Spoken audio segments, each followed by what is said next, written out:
Good morning and evening, everyone, and welcome to our grant writing webinar series. We are Sci-ROI, Science and Research Opportunities in India. If you want more information, you can visit sci-roi.net. We are a platform for scientists, engineers, and entrepreneurs to transition to India and find a platform for professional opportunities.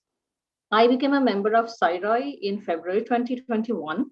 I'm on the leadership team. I'm Ananya Mukherjee. I am a postdoc at University of Nebraska-Lincoln, and I work on small RNA mechanisms in green algae. Today is the first day of our grant writing webinar series, and today we will focus on DST-Inspire Faculty Fellowship. Our panel members are Dr. Bernalillo Biswas from NIRRH, Dr. Aditya Vaishya from Ahmedabad University, Dr. L.S. Shashidhara from Ashoka University, Dr. Samudranil Pal from University of Hyderabad, and Dr. Rukmani Arunachalam from DST. The structure of the webinar is a presentation by Dr. Biswas, followed by a discussion with Dr. Aditya Vaishya.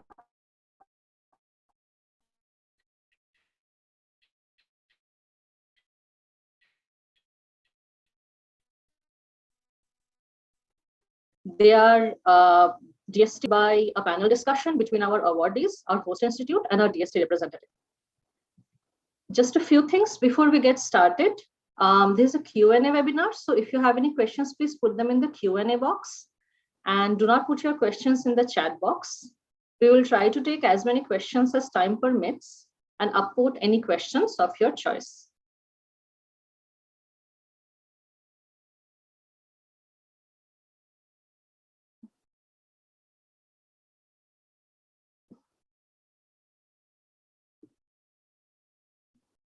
So Dr. Biswas, are you ready? Then we will get started with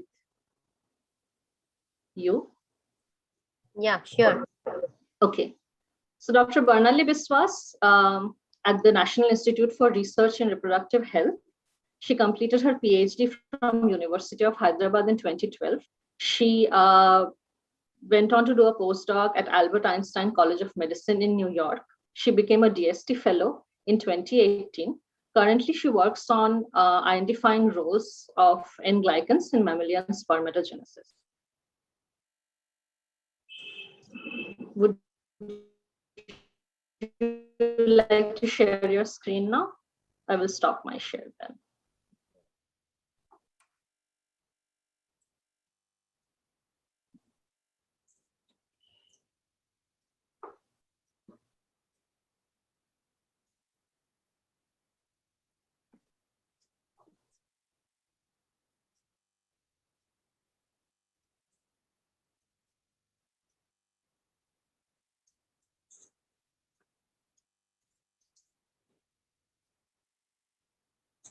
Yeah. Is it visible and I'm audible? Yeah, you're good. Okay. Hello, everyone.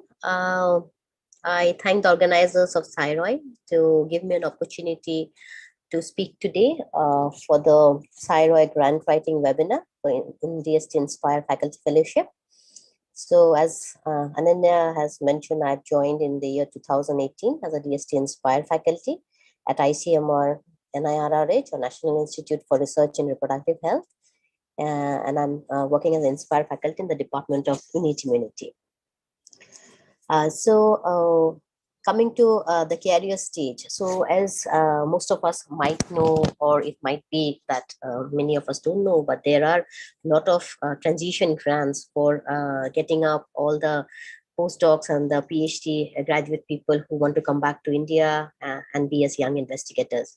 So the government of India offers several funding opportunities, which covers the full spectrum of biomedical science at different stages of the career. So there are opportunities for fresh PhDs and postdocs who are working abroad and would like to continue their career in India. So first of all, for postdoc, we have the transition grants, the DST-Inspire Faculty Fellowship, the DBT Ramalinga Swami Fellowship, the DST Serbs Ramanujan Fellowship, and the DBT Wellcome Trust India Alliance Early Career Fellowship. So this fellowship gives you a chance for 5 years to be to work as a investigator and to carry out independent programs. So there are several other research grants and fellowships for the early stage careers who are permanent members, as well as those who are in contractual members serving as investigators. So we have the DST Serb Early Career Research, as well as the DST Serb core research grants, the DBT India Alliance Early Career Fellowship, the DST Women Excellence Fellowship, which is again a young investigator fellowship. The DBT BioCare is also for young investigator, and several INSA awards and fellowships, and of course the funding agencies from the government of India, the ICMR, DBT, CSI, DHR, as well as DA. So for the advanced stage career, for the advanced stage career, there are other research grants, which are the intermediate and the senior fellowship program, as well as funding from the BIRAC, the overseas funding, as well as other funding from the reputed funding agencies. So today I will be speaking on the DST-Inspire grant and how is it working. So coming to the DST-Inspire. So in year 2018, the Department of Science and Technology has launched the Innovation and Science Pursuit for Inspired Research Program. And this Inspire division has several fellowships which attracts brilliant young minds to come into academics. So one of the program is the Inspire Faculty Program. So this is definitely for the young people who have either completed their PhDs or submitted their PhDs, or the postdocs, and who is willing to conduct independent research in any national laboratories in India. And this is a wonderful opportunity for young scientists who would later emerge to be as principal investigators or faculties or scientists in the later stage of the career. So the protected time is for 5 years, but definitely we have a recommendation after 2 years and 4 years. And no fellow can avail 2 different fellowship or concurrently at the same time. So expected that 100% of the time is spent on the award, but definitely opportunities for utilizing and writing up extramural funding and grants can be carried out along with this Inspire Faculty Award. So there are 3 modes of application, the direct mode, the nomination mode, and the institutional mode. So direct mode, in which the candidate directly applies by himself or herself in the online through the online portal and gets selected.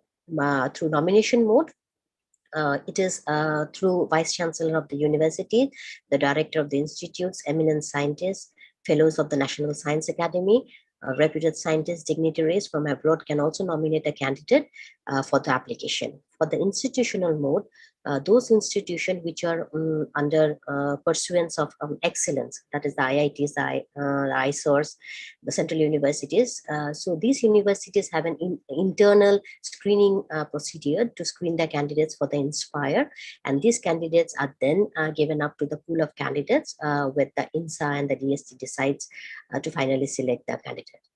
So it's a collaboration work from the Indian National Science Academy and the Department of Science and Technology to screen and recommend the candidates for this fellowship program.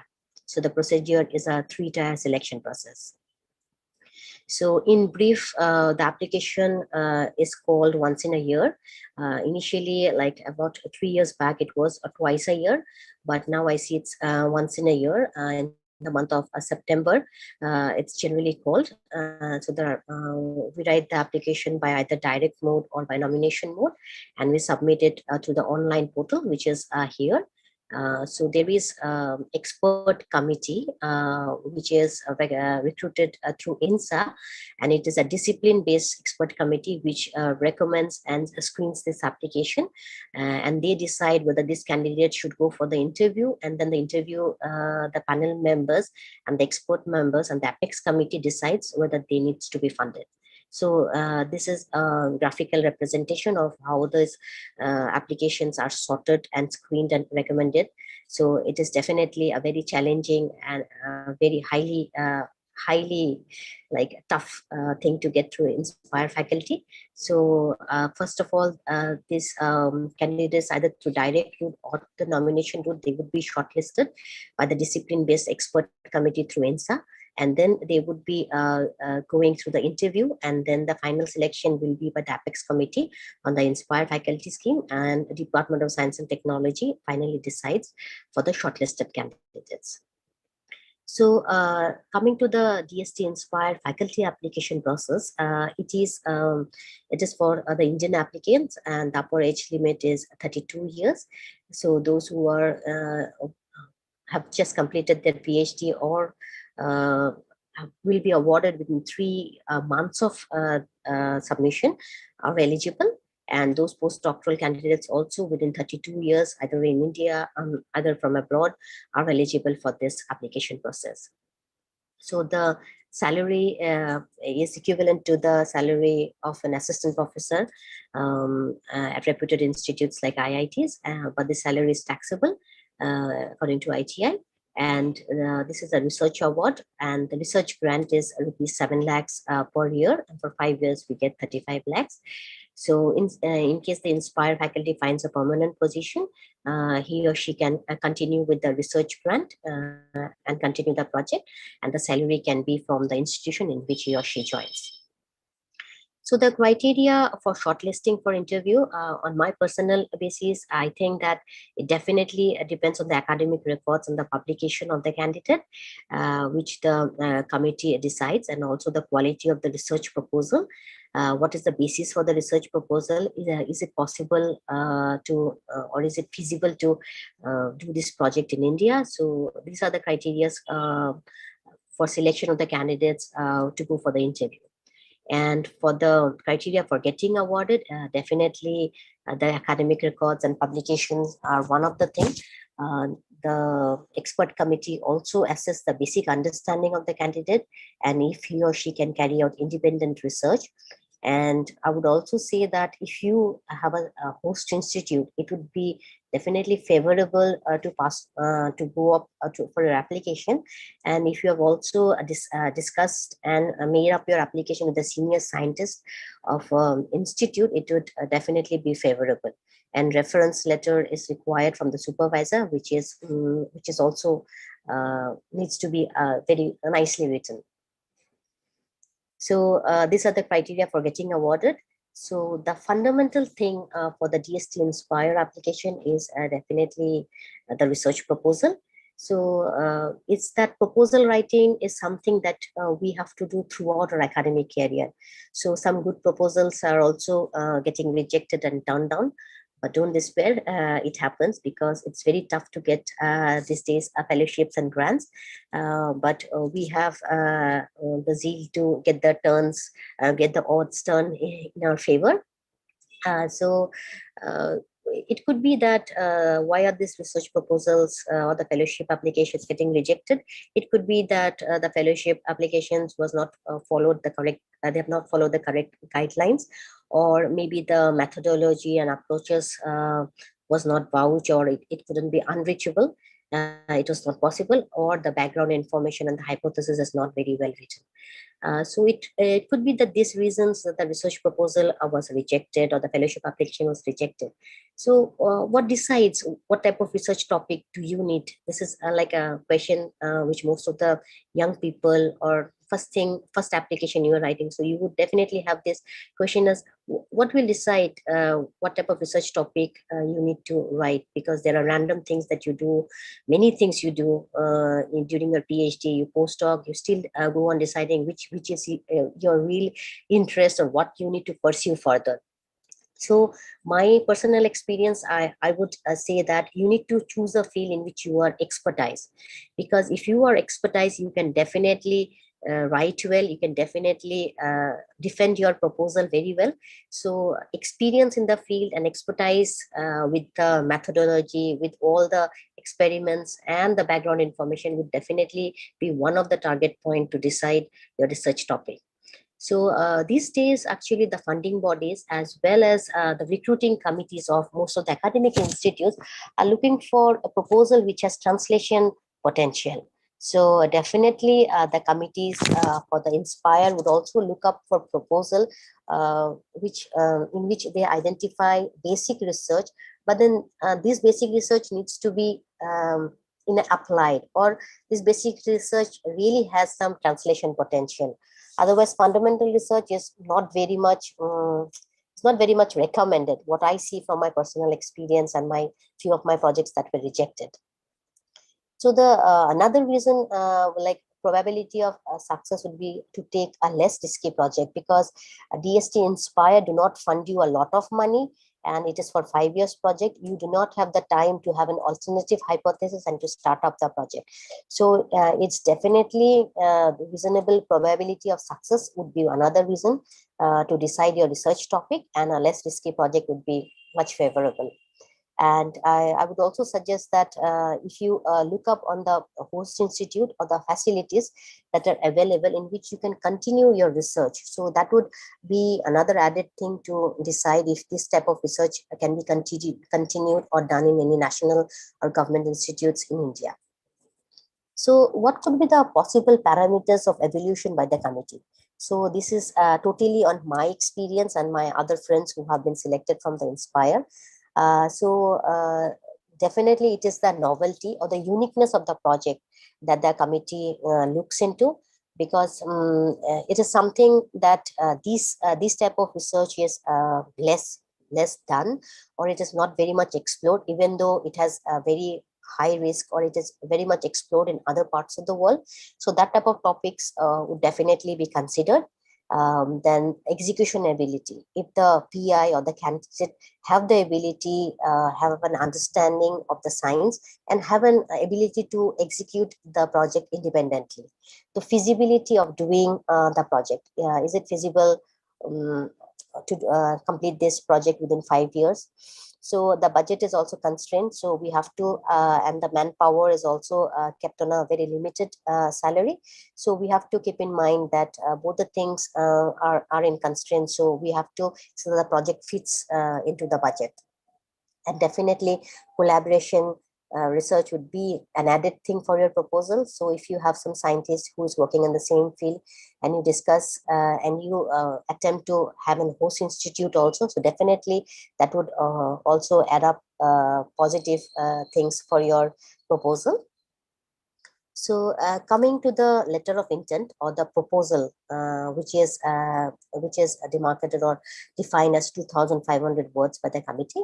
So it has been divided into 5 parts. So the origin of the proposal, which you can divide into abstract. So this abstract, you need to make it in a very layman term or in a very simple word, so that, because sometimes what happens is the committee in which your proposal goes is not an expert, and he or she might be an expert in different field, and you might turn it down thinking that, okay, this is not interesting. So you should make it in a very simple way so that it is understood by most of the members or non-technical or non-experts of your committee. So for the background, I would say that you need to have a very good knowledge of the proposal that you have sent, the gaps that are left over between the research you need to highlight. You need to have a very good idea or the review of the proposal that you are sending. For the hypothesis, it's definitely a tentative thing that you need to think, but since you would have some proof of concept, so the hypothesis would be designed in that way so that the proof of concept is a strong thing to support your hypothesis. So objective, I would say that you do not exceed 2 to 3 sentences on each point that you intend to investigate. So brief outline of the methodology, keeping the budget in mind, the approaches and the experimental experiments should be planned. And definitely collaboration can also be a part of the methodology, as you can do it in a very easy way, or it could be that you do not spend much time as you have expertise, and you can lead to better experiments. So coming to the significance of the proposal in context of the current status in the field. So what they need to know is how will you advance the scientific knowledge in your field apart from what is known till now. So definitely they would like to know the gaps that you are trying to fill up in between the research topics, that in between the background knowledge that is known. And definitely a preliminary data or proof of concept would make your proposal much stronger. Well, this is not definitely mandatory to have preliminary data. It can be an exploratory research, but to make it strong, preliminary data is always recommended. And also shows that you have the expertise to continue on this work. So the next thing what they want to know is prospect of this work for extending it as a long-term project beyond the tenure of the Inspire faculty position. So you need to have a long-term view that, or a long-term sight that how is this project going to open up other fields, or is how are the objectives going up to lead you to new projects that you can send in this 5 years, and how is this project well beyond the scope of Inspire faculty. So definitely, if, these are the 5 things which you need to write for the proposal. And many people have this question that should we continue the PhD or postdoc work, or should we start a fresh project? So I would say that starting a fresh project would not be a very nice thing, because we have just completed like PhDs, and we have just completed like 3 to 4 years of postdoc. So if we have some basis or knowledge of the background, it would be better to start with the Inspire proposal. And if you have some ideas for a new project, you can always like try putting up for the extramural fundings. But definitely for the Inspire proposal, it is better to have a background understanding and some proof of concept. So does the proposal needs preliminary data, which I've already told that it is not mandatory to have preliminary data, but preliminary data makes a proposal strong. So do we need to review by the next code before submission? Yes, it is always better to get it reviewed by maybe a postdoc supervisor, PhD supervisor, and people who have received this fellowship, to see that if the proposal fits into, or the application fits into. So the budget is like 7 lakhs. So it is divided into 60% for the recurring budget. The capital equipment is divided in 35%, and the overhead which goes to the institution is 5% of 7 lakhs. So a DST-Inspire interview. So once your application has been sorted or recommended by the INSA for the interview, so the interview process happens about 5 to 6 months after the application has been sent. So it happens either through personal interview, or if you are in abroad, there is an opportunity for going through Skype interview. So the presentation is for 10 to 15 minutes and 5 to 10 minutes discussion.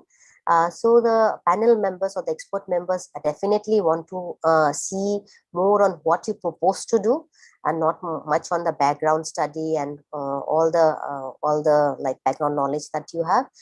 Definitely on 2 to 3 slides, mostly on the proposed work, and they judge if the candidate is suitable to lead the project individually, if the basis of science or the understanding of science is there with the candidate, so and the feasibility of getting the experiments done. So these are the questionnaires most of the panel members ask you to find out if you are suitable. So the review comments or intermediate review comments for this proposal is not given. So this is definitely a fellowship application and not a grant application, for which in a grant application, we definitely get intermediate comments. We get a chance to rewrite the experiments or something that that is not fitting into the budget. But it's a fellowship application, and just like other NSF or other NRSA fellowship, this doesn't come up for any review comments. So no resubmission or modification is allowed before after the interview. So selecting the host institute. So once the interview is over, it takes about 3 to 4 months for getting the information for the selection or the results are published. So how and when do you approach the host institute?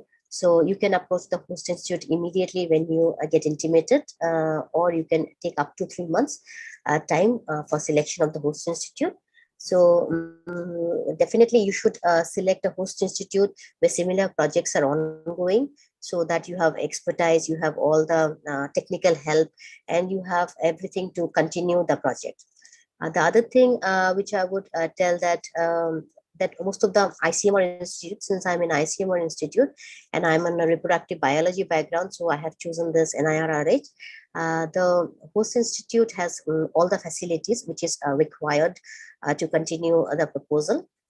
You can also approach private and industry for getting your proposal or getting your host institute, but definitely it's written in recent guidelines that the private and the industry, if you select as a host institute, you can utilize only the research grant and not the research fellowship, and the salary would be given from the private or academic industry whichever you join according to their norms.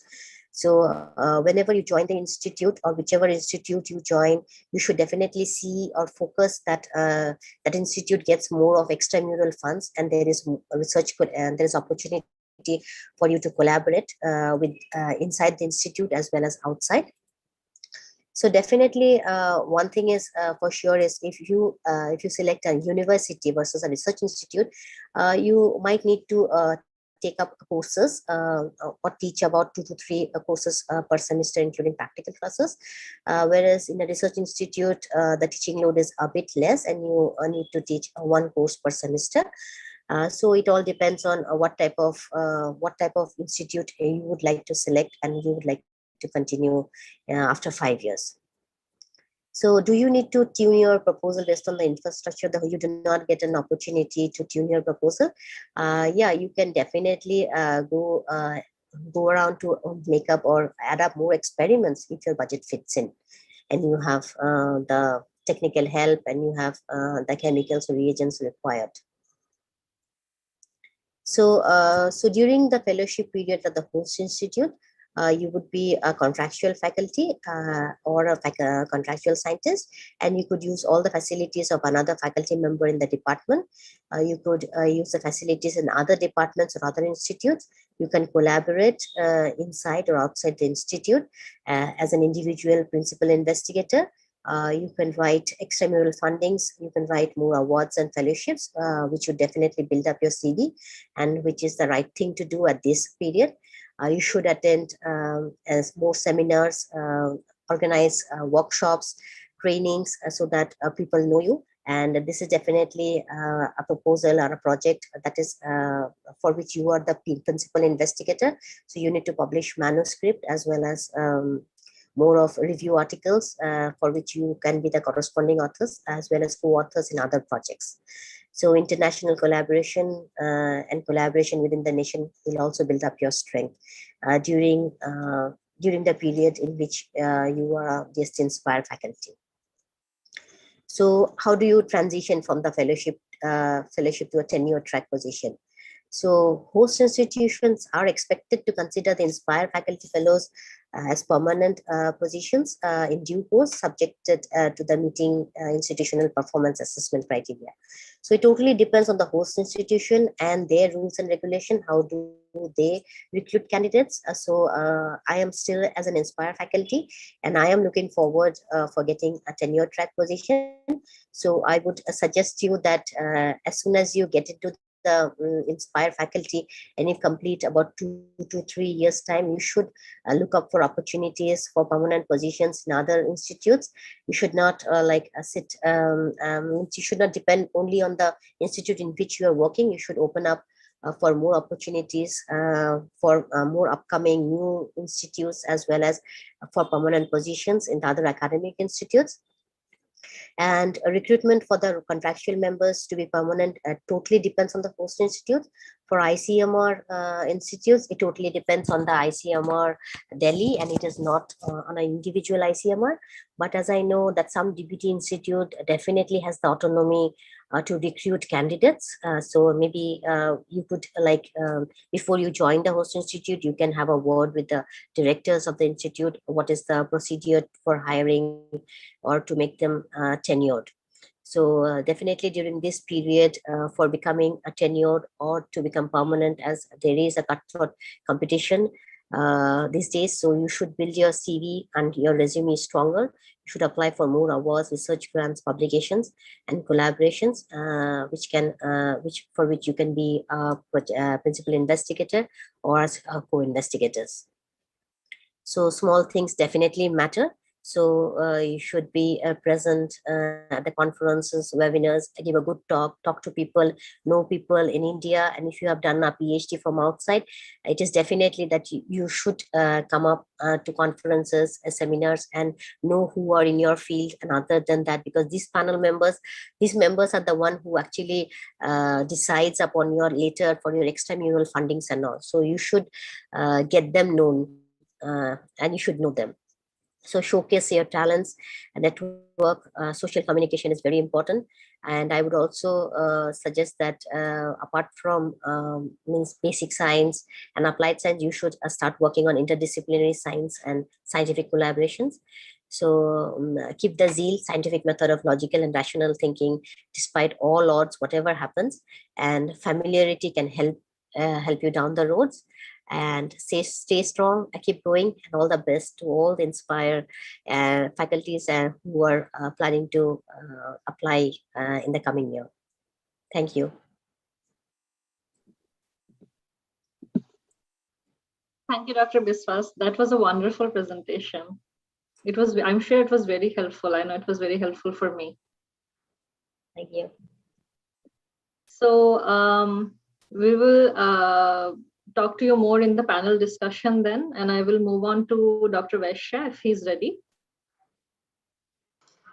Sure. Yeah. Okay, I will briefly introduce you, Dr. Vaishya, and then we can start our interaction.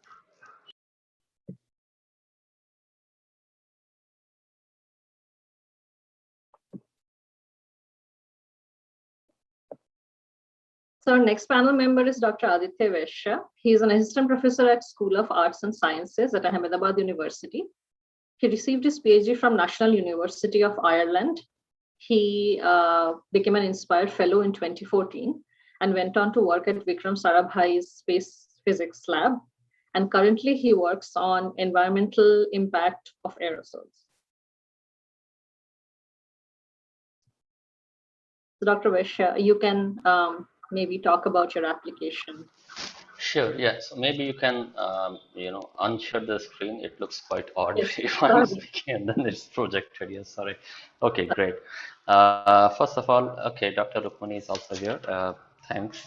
And thanks to Dr. Bernalillo. It was indeed a very, very wonderful overview, and this also makes my discussion quite easy because I don't have to now go into the finer details, and I can focus on probably some other aspects of the Inspire Faculty Award specifically. But again, I must appreciate the way Bernali, also talked about the other opportunities right from the early career to, step advanced career stage. And the very last slide of hers, small things matters. And I think that is the entire gist of the Inspire Faculty thing, that this is one of the most wonderful opportunity for early career researchers who are planning to uh, come back to India and establish themselves as faculties, as researchers, as scientists in different academic and research institutions, establishments in India, that we really need to focus on from early stage these small things, and that is networking, that is showcasing our talent, showcasing our research work either through conferences or through, oral and poster presentations or different meetings and collaborative research. Okay, so with that, probably let me start with some of the, basic questions which were in my mind when I was planning to apply for this Inspire faculty funding. And most of them, thanks to Bernali, again, most of these questions were answered through her presentation. But still, there are a few things which I'd like to, highlight here. One thing is about how long do we really work on the proposal? And this is really very critical. Many times we feel that, okay, the timeline for the application is still 2 months is there to apply and so on. So when it will be advertised, then definitely they will allow 1 month for so on. No, please don't get into that mode. We should start working on the application without keeping Inspire faculty position in mind. We should start on a research proposal on a science question, on an open science question, unanswered science question early on during our PhD and probably during our postdoc, if those of you are in your postdoc. And I think Bernali definitely answered that question. Shall we continue on from where we left in our PhD or postdoc? Definitely yes. It is really very dangerous to pick up completely different question or completely different set of work other than your PhD, because you definitely need a different skill set, a different research background if you are completely switching your research question. So please do stick to the PhD work which you have done and the postdoc work, and but don't frame your proposal entirely repeating that work. Okay, please try to add on to what you have done in your PhD. What more can you add on to what you have already done? What new questions can be answered from this proposal? So definitely don't repeat it, but please try to add on to the existing work. Another aspect is, did you get intermediate review of your proposal? And definitely Bernali said yes, and I also do agree to that, that we should definitely talk to our colleagues, immediate colleagues and close colleagues, uh, those whom we can trust, and we should definitely get an independent review of our proposal before submitting to any funding agency, not just DST-Inspire faculty funding, but any funding agency. And through that mode, we definitely get to know the questions, potential questions which the interviewers or the panel members might ask us. Also, probably we might be able to answer those questions in our proposal, on which basis the proposal might get rejected. There might be certain weak points in the proposal, and if we get an independent review of our proposal, the reviewer might pose such questions which you might have ignored or might have not even thought about. Okay. One more very important aspect of Inspire faculty proposal is how long the proposal should be, in the sense, should it be confined for 5 years research, or should it be like 8 to 10 years of worth of work or something? Definitely not 8 to 10 years worth of work, but your proposal should not be ending at 5 years. By that I mean, at the end of 5 years, you should not say, hey, I propose this set of questions and I have the answers of that and I close the proposal and full stop. Definitely not. What new science has come out of your proposal? What new science questions have come out of your proposal? And you should envisage this well before writing your proposal or during the writing process. What after 5 years? Is my proposal leading to new science? Is answering new science first thing? And second thing, will after 5 years, based on the answers which I get from, from this research which I've carried out over the 5 years, what next I can target based on this understanding? So it's an incremental research. It is not compartmental research you are doing. This is my PhD work, it is one compartment. This is my postdoc work, another compartment. This is my Inspire faculty work, another compartment. Definitely not. It should always be incremental. And again, I will go with Bernalillo in mentioning that collaboration or collaborative research is the way to go forward. Collaborative and interdisciplinary research, and most of the funding agencies, including the DST, always give emphasis and give uh, a positive sort of look at the proposal where collaborative research is emphasized. But at the same time, sorry, not for the Inspire faculty proposal. Here, as far as I can understand, the DST is looking for, can you lead independently as a researcher, as a scientist? Can you lead a proposal as a scientific work and see to it that it is culminated in few research publications or patents? So another very important aspect of such proposals is how do you quantify the output?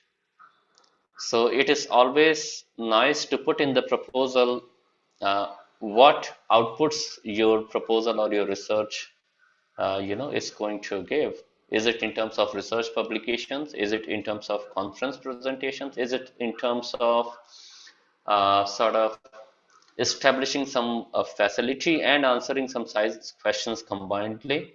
Or is it in terms of some patents or new instrumentation or something like that, those who are from the experimental field and so on? Okay. So there was a question probably in the chat box when I was going through that, and that was, what gets more weightage, publication or proposal? And I think this is a really very wonderful question, and most of us in our early career or during our PhD or postdoc time try to publish as much as we can, definitely. But when we are writing proposal, we have all sort of big questions in mind. Oh, this is a very nice question, let us put this in the proposal, or this definitely will make sure that my proposal gets selected. Definitely not. It is both. It is publications as well as science questions. If you propose very big science questions, but it is not backed up by a publication record, definitely your proposal is not going to get through. So if you have a wonderful publication track record and your proposal is in sync with what you have published, okay, you have not published in any scientific peer-reviewed journal probably, and then you're proposing many big things, I'm sorry, your proposal will not be selected. So please make sure that there's a good balance between you are not over projecting and that your publication and whatever you are projecting in your research proposal, you have some background of that, you have some experience of that. Then again, I will come to small things matter, where Bernalillo left, and I'll take that. Small things definitely matter before you write your proposal, during the submission process, as well as during your Inspire faculty tenure. And I will elaborate on that. Before you write your proposal or during the proposal writing phase, small things matter in the sense how up to date you are. Are you citing literatures which were published in 1990s or 2000s and all those things when you are talking about science, when you are in an experimental or theoretical or any other field in the science? Or you are citing most up-to-date literatures which are published in 2018, 19, 20, as well as old literatures. I'm not against anything which were published in the past, but are you sticking only to those, or are you up to date? So by citing more recent literatures, more recent science which has been published worldwide by different groups, you're definitely going to make your proposal stronger. Second small thing which matters is, are you confining your proposal to your immediate research group where you work during a PhD or postdoc? Which means, are you citing only those literatures, or are you citing global literatures? Okay, I mean, it always happens then when you spend 6 years or 5 to 6 years of your PhD in a particular research group and few years of postdoc in a particular research group, you definitely are glued with the research outputs of your research group, and that always comes in your mind when you write a research proposal. But if you're citing other literature from other prominent research groups, from other researchers and research labs, that gives an impression that yes, you are aware of the work which are going on parallelly in other research groups as well, and not just in your research group. So don't confine yourself to your PhD or postdoc research group when you're writing a research proposal. Also, don't do get your proposal reviewed by your immediate research group, but also from an independent researcher whom you might be knowing either through collaborative research or by some other means. Okay. One question which always came to my mind, and I thought it will be good to talk about that is, how did you conceptualize a research idea? So, Bernali, again, I'm always quoting that because I really, uh,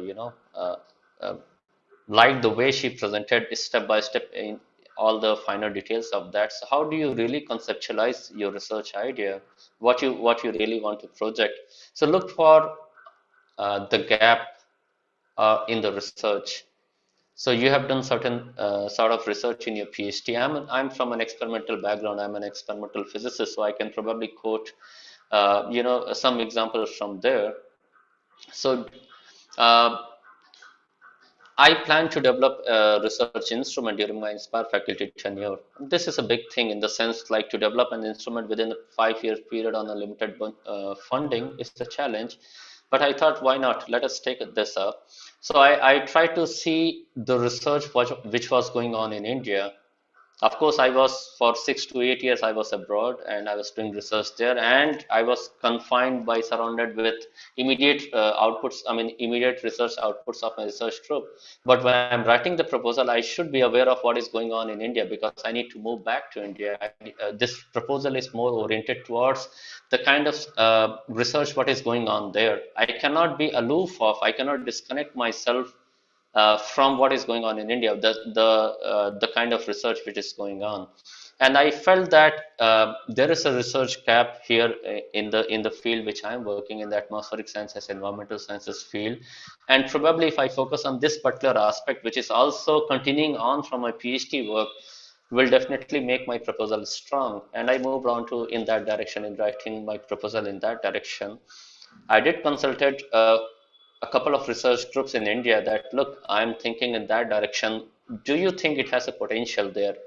And when I got the feedback, yes, I think this is something which many of the research groups in India want to do or will like someone who has an expertise in. I said, sure, let us go in that direction. So some discussions with some research groups or some colleagues in India will definitely help as well. Then another aspect um, which probably is very important when you're writing your proposal is that how many objectives your proposal should have, how many questions your proposal or you want to answer in that 5 years. Is that one question per year sort of thing you think of, or is it one question which is sufficient for a proposal? uh, Definitely not 5 questions, that is probably far too much, but one central question has to be there in your proposal, which, and you might have some 2 3 additional questions or additional objectives in your proposal which you need to answer or which you need to investigate during the 5 years period. But what is the central thing, what is the core of your proposal?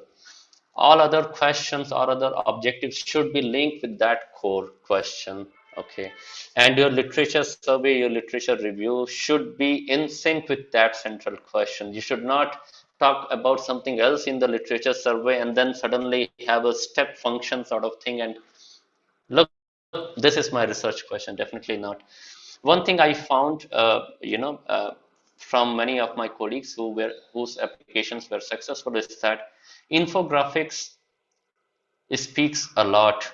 So a proposal is a very limited space, and you have a word limitation as well, and you have figures limitations. Instead of putting some complicated graphs or something, infographics is the way to go. Either infographics or sort of a process chart from where you start, how do you plan to move ahead, what are the steps involved in that. So a good infographics which is well discussed, which is well thought, and if I have to go for that, if I spend, let us say, I roughly spent, when I was writing this proposal, I roughly, devoted 4 months in writing this proposal.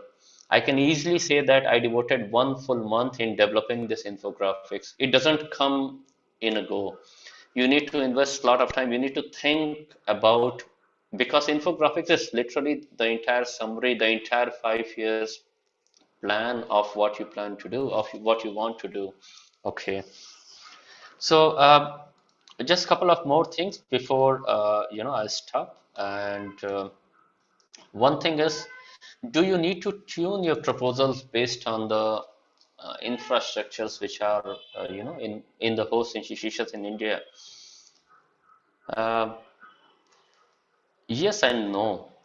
No, because don't dilute your science, don't dilute your proposal just because a certain set of facilities is not available. Make that facility available either through your project funding or through collaborative research. If the facility is not available in India, for example, or not available in your particular host institution where you want to work, you can always collaborate where the facility is available. So don't dilute the research question just because you think that the facility is not available in the particular host institution where you want to work. Okay, that is, I don't think that will be a very good idea probably.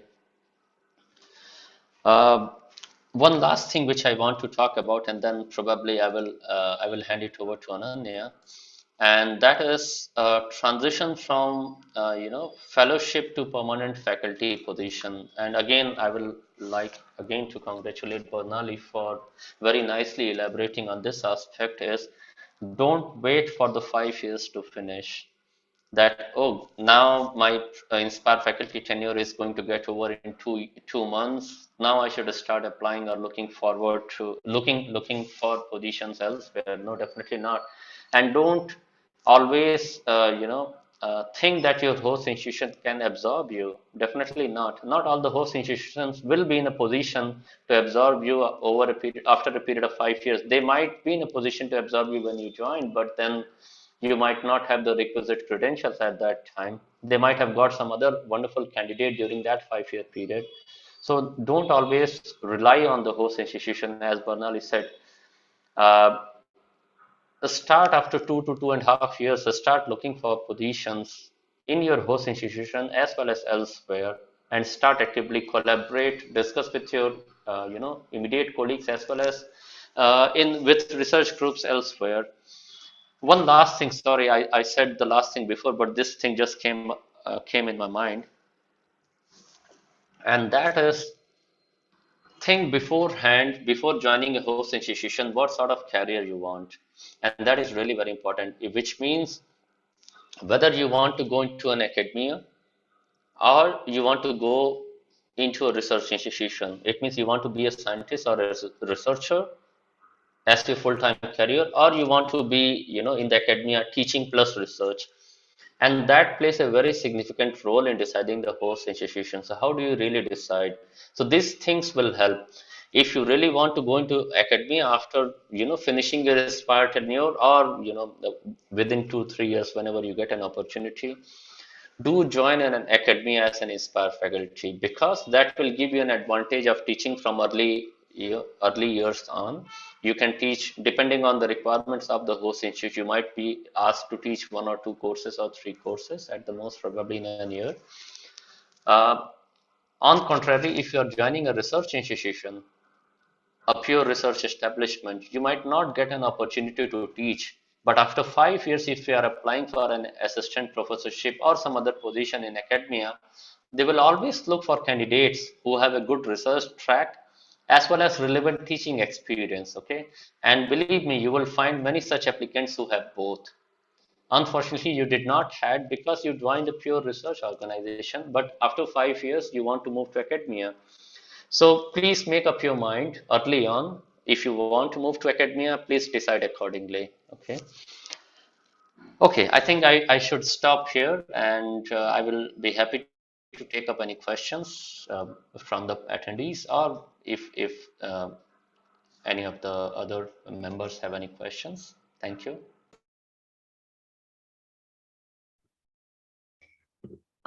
Thank you so much, Professor Biswas. Sorry, Professor Vaishya.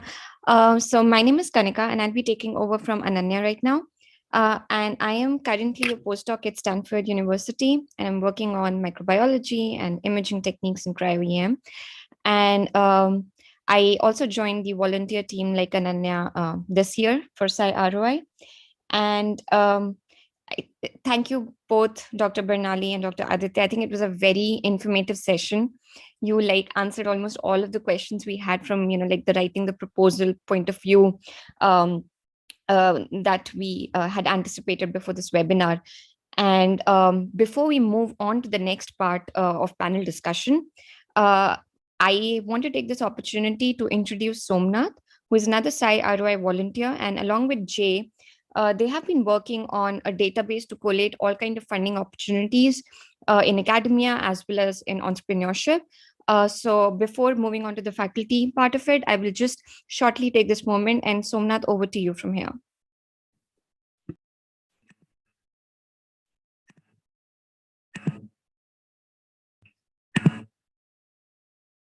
Thank you, Kanika. Hello, everyone. Hope you are enjoying the webinar. On behalf of Sci-ROI, I'm very happy to introduce our new addition to the Sci-ROI website, which is focused on funding resources. So from our previous events, many participants mentioned that there are not many sources where all the funding opportunities are listed. So our goal is to develop a centralized database where all the grant opportunities and funding schemes are listed in a same space. So all the STEM professionals in India can access to this. We are working to include not only the academic funding, but also the funding from other non-academic sectors, like funding for industry, funding for entrepreneurship, and non-traditional careers. So far, we have included funding for academic sector and industry and entrepreneurship. So if you go to Sci-ROI website and if you click on funding, then you will see that currently there are funding opportunities listed for academia and industry. So of course, this list is not exhaustive yet, and we are currently working to incorporate many other funding organization and resources here. For example, funding for other international funding agencies, funding from Government of India, and funding from other private organizations. So we hope that this effort will help the STEM professional in India to have an easy access to all the funding opportunities in one place, so that they can access to this list at the various stages of their career. And we would like to request all the participants, if you have any suggestion on how we can improve this database, that would be great. Please email us if you have any feedback on how we can improve this database. Thank you so much for your time, and I hope you will enjoy the rest of your webinar. Thank you. Thank you so much, Somnath. I hope all the participants find this useful. And now I would like to move to our panel discussion part of the webinar. First of all, thank you again, Dr. Bernalillo Biswas and Dr. Aditya Vaishya, for your wonderful insights into grant writing proposal and what the fellowship entails. And we are also joined by other panel members. So Dr. Samudranil Pal from University of Hyderabad and Dr. L.S. Shashidhara from Ashoka University, who will be representing the host university aspect of the fellowship, and Dr. Rukmini Arunachalam, who is from DST, and she'll be talking more about what goes on behind the agency. And I for this, the sake of time and also for the sake of convenience, we have divided the panel discussion into two parts. So in the first part, we'll be going over the questions which we may have left out in the process of grant writing and how is the grant evaluated. And for the second part of the panel discussion, we'll be talking about what happens after the grant is awarded, because we think that is also an important aspect for the participants to decide, like how they want to apply for the fellowship and utilize the funds and everything. So without further ado, so we have tried to collate all the questions that we got from the participants before and after the webinar and after discussion, and we'll try to take all the questions we can. But in the meanwhile, I would also like to request the panelists that if they have the time and if they can answer the questions in the Q&A box which come up, and if they think that they can answer it, that would be really great as well. So thank you so much. And so the first question that I'll direct it to the host institute. So like, how does a host institute select the candidate? Is that like a selection committee, or are the participants or the faculty candidates paired with some senior faculty? And if there's a selection committee, what really goes on and who's involved? So what happens if there are multiple candidates who want to apply for this fellowship? So maybe Dr. Shashidhara, if you would like to start with the question, and then we can also move to Dr. Pal for this particular question, that will be great. Thank you. Okay, thank you very much. I don't know, it's good morning to all of you in the Midwest, I guess, and good evening to my fellow panelists. So quickly, the Inspire Faculty Fellowship, or Ramalinga Swami Ramanujan Fellowship, or India Alliance Early Career or Intermediate Career Fellowship. These are the kind of fellowship programs in which one has to nominate as a host institute. Inspire, of course, there is also another way of selection. I'm sure Dr. Rukmini is going to highlight on some of those things. I think Dr. Bernalillo has already explained. So one can actually avail the fellowship ahead and then start looking for a host institute, right? That possibility also exists for the Inspire, whereas other fellowship programs, you need to have a host institute ahead of application. Now, internally at the host institute, for us, they are like any other faculty, right? For a variety of reasons, to evaluate a young person, whether the person is matured enough to become a full faculty, we may want to test using some of these fellowship programs, right? And see whether they can, teach well, whether they can mentor younger students for research well. It could be master's thesis project to start with, or even PhD students. So these are the kind of evaluation we need to do. But we also want to make sure that these are the potential faculty. We don't want to sort of compromise saying that these are the people who anyway come for 3-4 years, and then we don't need to spend so much of our time and efforts and resources. But we do consider them as regular faculty, irrespective of how they come. And our assumption is within 3 to 4 years, we would like to absorb them as regular faculty, right? And their success is our success too. And our success depends on how well they do right? How well they do in their research and teaching, and whether we'll be able to absorb them or not. It is rather than simply making it a platform for a few years to stand and then go, right? So in that context, our selection of candidates to sponsor for such fellowship, particularly in the context of Inspire, I'll explain in a minute more detail about the Inspire thing, is what kind of area in which we need to strengthen internally, and both for teaching and research, what kind of expertise would like to have in the technology, particularly modern technology, biomedical research, what kind of new areas we would like to bring in. And these are the criteria we look into it. And then we see whether the candidate is, independently good enough as a scientist, at the same time also meet our requirement. If somebody is a fantastic candidate, but that area we are not going to work on, or we are already saturated, it's unlikely that we'll sponsor such a person, right? Now, coming to Inspire faculty program, this is something different than the other ones. Of course, the only thing which is related to this is the Welcome Trust Early Career Fellowship, because this is the one where immediately after PhD or within 2 to 3 years of PhD, they're applying without any lengthy postdoctoral experience or more publications. For a variety of reasons in India, the dynamic, not only in India, all over the world, biomedical research has a specific culture compared to physics or mathematics, where typically at the end of their PhD, a candidate would be ready to become a faculty in theoretical physics or in mathematics or in computer science.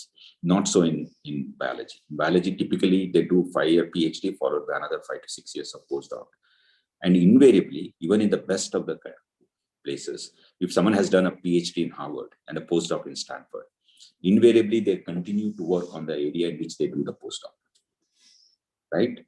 It's not simply because Indians do PhD and then go to postdoc abroad, and once they do postdoc, that's what they pick up for the research project.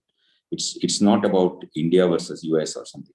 It's simply because your age, your ability to conduct your own research, and your ability, and also design your experiment decides where you want to sort of focus more, where you develop more experience, and that area is where you normally like to continue as your own research area for the rest of your career, right? So in the context of Inspire Faculty Fellowship, because they do not come with such a postdoctoral experience, we are looking for raw talent here. Someone who has done PhD and immediately after PhD, they are ready to become a faculty fellow, right? That means that person should have sufficient maturity compared to others ahead of time, because soon after their PhD, they are wanting to become an independent scientist. And that's what we need to really look into it. Both the selection, how the committee selects the individual candidates, as well as how we host, whom we want to host, both depend on whether such a person is independent thinker, communicates well, teaches well, because most of our PhD students, many times when they come out, other than writing their thesis, very difficult for them to even write their own manuscripts, right? And that training, whether the person has developed certain talent.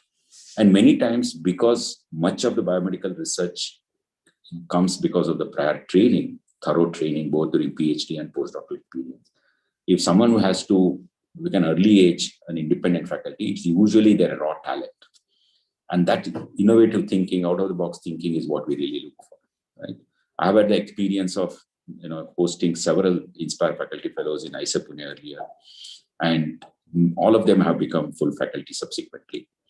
And we could make out, many times you could make out that, we want such a person in our universities. This is the kind of person who students will love to interact with. Young faculty, immediately after PhD, teaching a master students or, guiding master students for their thesis. Students love such a person if the person is very innovative in thinking, has a broader understanding of the area in which they want to work rather than too narrow in that particular area. So bottom line is we look for raw talent. And the second is whether what the area in which that person wants to work, whether we have certain, gap in that area, for teaching and research purposes. Sometimes a raw talent, irrespective of whether we have a vacancy, whether we have a gap or not, sometimes we just want to grab such a person. I have done that in Pune a couple of times. It's simply because the person was so good, and it doesn't matter whether it come as an Inspire Faculty Fellow or Ramalingam Swami Fellow, we should just grab such a person. So all kinds of permutation combinations work here. Sorry, I don't know whether I answered it straight, but I answered it somehow. Yeah, that was a good insight. And I'm going to come back to this insight in a couple of more questions. But before that, I would also like to move to Dr. Pal, if he wants to talk a little bit more about, his point of view as being on the selection committee for hiring the Inspire faculty and what goes on behind the process of the host institute.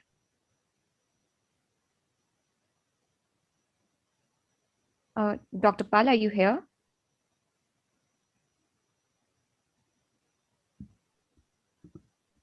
Okay. Maybe in the meanwhile, I can go to my next question. We'll try to contact Dr. Pal again.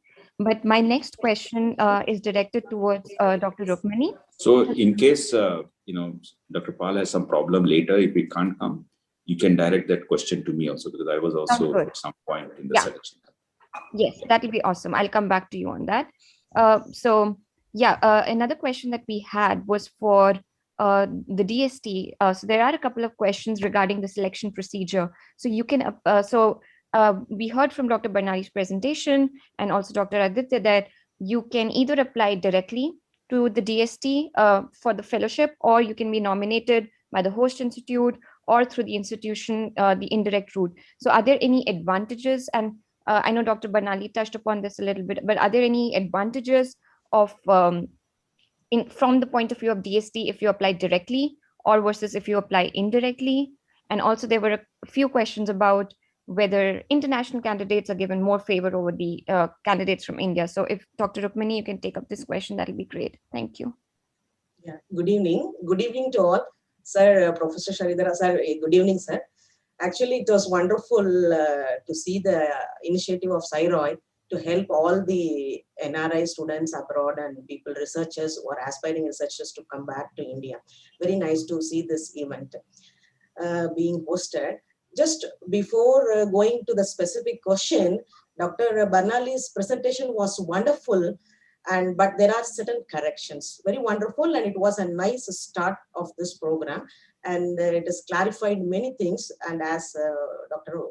Vaishya told, so it was able to cover up completely about the program, but just because now and then the guidelines and the implementation strategies keep changing from Department of Science and Technology. So I'll just want to broadly say the changes that currently that are there.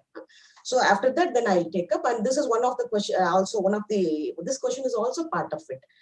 You know, somehow I heard its program. Sir, Professor Shashidhara is one of the founding fathers of this program. He knows better than me in all ways, if it is considered about the Inspire Faculty Program. She said it from 2018.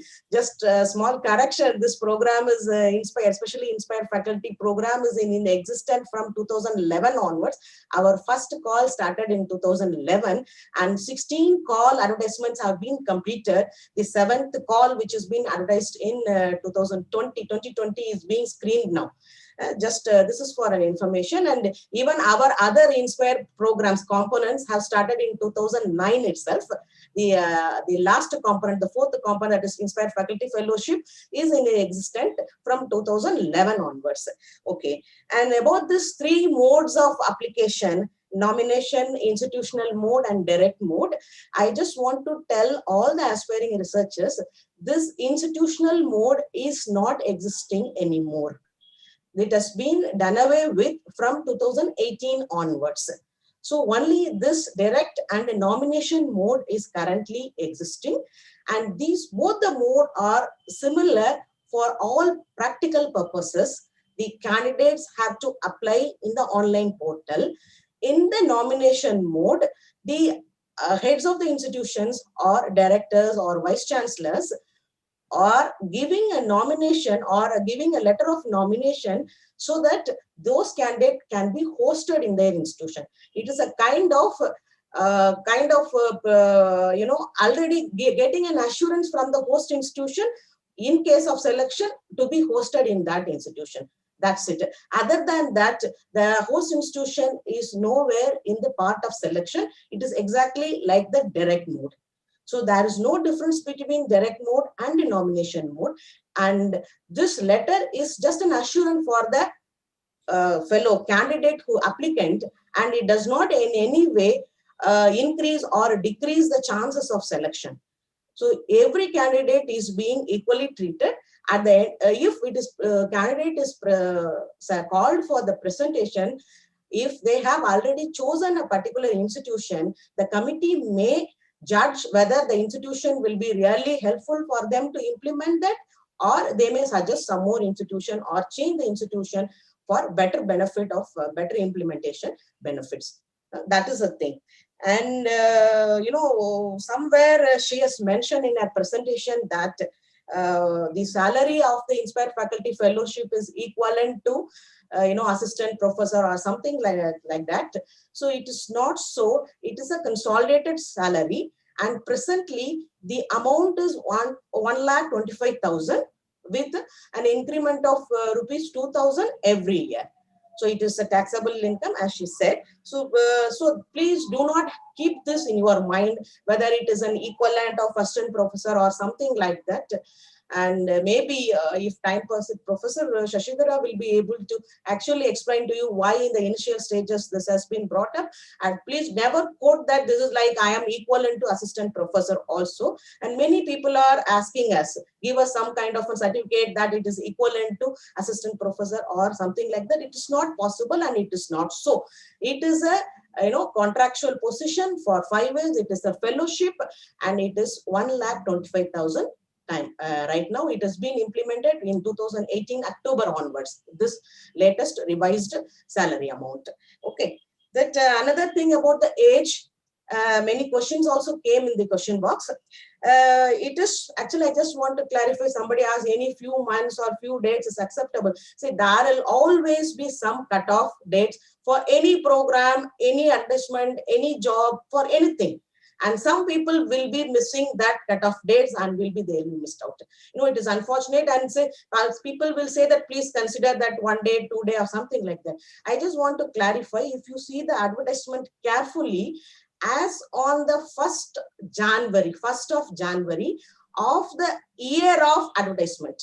If this is advertised in 2020, as on 1st of 2020, if somebody has to be below 32 years, the upper age limit is 32 years for general candidates. Even if you are 1 day ahead, 1 month ahead, then you will not be eligible for that. Automatically the portal, because portal, we always say that online thing is bringing transparency. So this will always be there. So somebody will be left out just for that reason. So you should be, if you are planning to apply for Inspire Faculty Fellowship, you should prepare well ahead. And that even students, PhD students who have just completed their PhD or just submitted their PhD can also apply. So you had the planning is required well ahead. That is one thing. So another thing is that now in the recent times, everybody knows that there is a 3 years relaxation for SCST applicants. And I wanted to say that just from this year, from 2020 onwards, because of, we have actually given 10 years age relaxation for people with benchmark disabilities. That is somebody who has any kind of disability that is above 40%. People who have benchmark disability, you can see the definition in DOPT website or other websites, government websites. People, there is a certificate is also needed for it. For them, the upper age limit is increased up to 10 years. That means for a general candidate from 32 years to up to 42 years as on the 1st January of that particular year.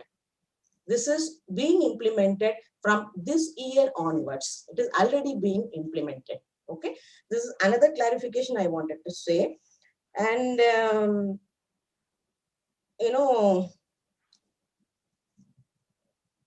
there is one thing she has very rightly given matters in the parameters for consideration for selection, or very nicely she has given all the points. Just only one point I wanted to say, that she said it, the original proposal, if it doesn't, belong to a particular domain area wherein the expert is not available or something like that, it may get unnoticed or rejected or something like that. It is not the case. If every year we have a committee and there are 5 to 6 members in the committee, and if they feel that this is not in their domain area, this will certainly be referred to another member, and a new member will be added to the committee. Please be assured that your process, your proposal is 100% reviewed in an equal basis. It is not like some field is missing. Many people have this wrong opinion. No, maybe the members may not be initially there. It will be referred to a member, appropriate member belonging to that domain area, and will be assessed properly. This is one clarification I wanted to give. And, all other things, maybe we can, she said that review comment is not given. Actually, I just will tell you, even the review comment is, exact comment is not given. At the end of the whole process, when we publish the results, the results initially, the selected candidate list will be published in the online portal. After that, we will one by one upload the details of the rejected candidates as well as the reasons for their rejection, and you will get that message in your box, in your inbox in the portal. But this will happen after the whole process is completed, after the results are declared, after the approval of Secretary DST in the DST website. So after this happens, so everything will be complete. Once you see that this review comments or the reasons for rejection at every stages, all the 2 stages will be reflected there in your portal. And yeah, maybe that were Dr. Aditya Vaishya also discussed about this. Do you tune your proposal based on the infrastructure? Sir has really clarified very nicely. Every institution, host institution has a mandate for them. And really they look forward to candidates, applicants matching their mandate. And as he said, if some student, candidate applicant is so good, they think even without even thinking about the mandate, they may pick up. He has clarified this. And so it is better based on your own expertise or the domain area with which you want to work. You should look for the institutions in India, host institutions in India, wherein it can suitably implement it and the mandate of the host institution will match your aspirations. This is an exercise that you have to do before you start applying for Inspire Faculty Fellowship or any other fellowship for that matter. So this is one thing you have to keep in mind. And you know, there was one more question about just because I am just talking, why I am telling all these things, I am just referring to the presentations by the two of our Inspire Faculty Fellows. Okay, just to clarify and start from them. After that, maybe one by one, the questions may be answered. So, you know, he said that whether publication is important or proposal is important, it is given equal weightage, as he said. Among the publication also, what the applicant is missing, what they are not giving or projecting is their contribution in the publication. Many people say I have 40 first author application, because I used to sit as a member in many of the interviews, and I have seen even in our portal also there is a facility for you to say what is your contribution as a first author. This will certainly enhance your shortlisting. As a first author, how much you have contributed, in what are the angle you have contributed. This has never been highlighted by most of the faculty. This is actually feedback from that's actually a very good panelist. Point. Yeah. That's definitely a very good point. Actually, before we move further, because this point has been raised now multiple times about the age, the innovation, the PhD, we just have a small poll for the participants. And, you know, like before I start the poll, I just want to leave the panelists with a thought, and I'll come back to the thought after we are done with the poll. So I am currently at Stanford, and Stanford also has this program called Stanford Science Fellows, which is, again, you know, for people who want to start like an early career thing before doing a postdoc or something. And the criteria there is not age, but it's like how much time you can spend after your PhD. So you have to apply for that fellowship within 3 years. And similarly, I was at UCSD before as a grad student, and there was the Scripps Research Institute, which was nearby. And they also recently started a fellow proposal, which was, you know, for people who just want to transition from their PhD to an independent fellow position. And for that also, the criteria was not the age limit, but the criteria was how many years post-PhD you can apply. So you have 2 years after your PhD to apply for this fellow position. So I'm going to leave you with this piece of thought. And now I would like to request Manali to initiate a poll to get, you know, like how are our participants distributed?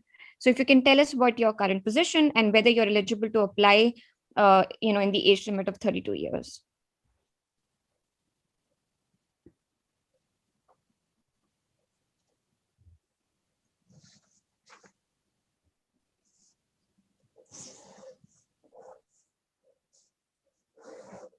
Okay.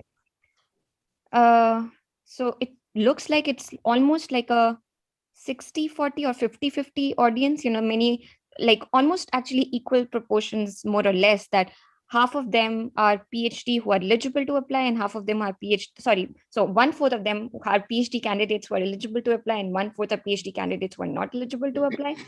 And similarly, postdocs and other researchers who are eligible to apply is 30%, and 24% are the people who are not eligible to apply. So I'm going to end this poll right now. So it's a very, like almost 50% of the participants in the panel are actually people who are not eligible to apply, so to say, which is kind of startling. So I want to, get back to this question, and maybe we can start with Professor Shashidhara and Professor Pal and also Dr. Rukmani on this matter. That, like I understand the concept of, raw talent and innovation coming, right after your PhD to do some exciting and some new things. But does age define that, or does years post PhD? Because, many people also do some industry job or other stints and something like that. And maybe 32 years, they don't meet that criteria. And I understand the kind of relaxations which have been put in place, but I just want to understand, I like this concept of these fellowships here in US and Europe, which is like these many years post your PhD rather than an age limit. What do you think about that? Okay, so can I come here? Yes, sure. Yeah, first, appreciate the way Rukmini clarified so many things, very mathematical precision. I really like. Anyway, coming to this specific question, everybody has to look at a new scheme such as Inspire Faculty Fellowship, right, as an opportunity. This should not become a tool to somehow get a job, right? And we have, regular faculty, appointment by universities, research institutes, IITs, ISAs, everywhere, right? And colleges, and of course, research institutes in this context. We also have other opportunities, particularly those who are in abroad and they still do not have a, way of getting a job, sitting abroad, so they can come here as Ramalinga Swami or Ramanujan Fellow, and then, explore the possibilities of working in India. And then there are a couple of other opportunities. Inspire Faculty Fellowship has a very clear purpose for which it was introduced. It was to, attract young people and give them opportunity to become an independent researcher, right? This is the very purpose of doing this, right? And, many times, we keep talking about there is a culture, in the biomedical research. It's true for, in India for almost all fields, but largely in biomedical research, right? Large number of, the number of years you do as a postdoc, and invariably you follow someone else's work, either your PhD work or your postdoctoral work, invariably your postdoctoral work. And you don't think independently at an early age, and you don't even sort of look at locally what you can do here to address the local problems. It could be a basic science problem or it could be applied science problem, right? So in that context, again, it's very important to use Inspire Faculty Fellowship for the purpose for which it is instituted. It is not meant to give you a job. It is not a assured job that Government of India is trying to give through Inspire Faculty Fellowship. It isn't giving you an opportunity to, bloom early in your career, thinking differently, being more adventurous. And a younger age is an opportunity. The reason is, let's say, for a variety of reasons. One thought that, I'm very independent, I'm capable of running my own research at an early age, immediately after my PhD, I applied. Either because of my inability to do my own independent work, my inability to attract funding, or my incompatibility with the host institute. Let's say I don't do well. After 2 to 3 years, you are still young enough to go back to the original mode. What is the original mode? Which is the conventional mode, what is established last for 50 years, is do another postdoc. Yeah, it's not too late to get back to the original path, or conventional, let's not use the word original here, conventional path of career progression, right? Where you do PhD and a long postdoc and then come back and then apply for a faculty position anywhere in the world. It doesn't matter whether you come back to India or anywhere else, or whether you do postdoc within India and anywhere else. But if you try and say, give me Inspire Faculty Fellowship when I'm 35, 36, 38, because of a variety of different factors, but every time we have an excuse. If you go on showing excuse and look for an escape route in every scheme, no scheme will do anything better for Indians, larger in science and technology ecosystem. Inspire Faculty Fellowship is not to help individuals. It is to build an ecosystem. In the building an ecosystem, some people will benefit, some people will not be able to benefit from this scheme. But there are still other avenues. It's not end of the world, right? It's not the only way to get into a career, an independent career in research, right? So Inspire Faculty Fellowship is very, very important. It has to be at a younger age because we want to change the ecosystem in India by bringing more young people, giving them an opportunity to work well. Even 50% do well. It's still a huge improvement for Indian ecosystem, right? Every year they're selecting, more than 100. 50% of them do good work in physics or chemistry or biology or mathematics, doesn't matter which engineering, right? It's a huge contribution to Indian ecosystem. That's the purpose for which it is instituted, and we should stick to that purpose. And if you go on demanding that, increase the age relaxation, no, I have to do the work exactly what I was doing my PhD and postdoc. I don't want to change many things. Why can't you do this? Why can't you do this? Then there is no rules, regulation, and anything becomes everything, right? Then the characteristic of Inspire Faculty Fellowship has to be retained for the purpose of Indian science, not for every individual to benefit from this scheme. Sorry, I'm a bit harsh. No, it's okay. But my point was like independence, which comes after PhD versus age. But maybe I think this can be a discussion for some other time. But I think we are, Dr. Pal, are you here now? I think there was some technical issue, but are you there now? Hello? I think we still can't hear him. So maybe due to technical difficulties, I'll try to get in touch with him after this as well.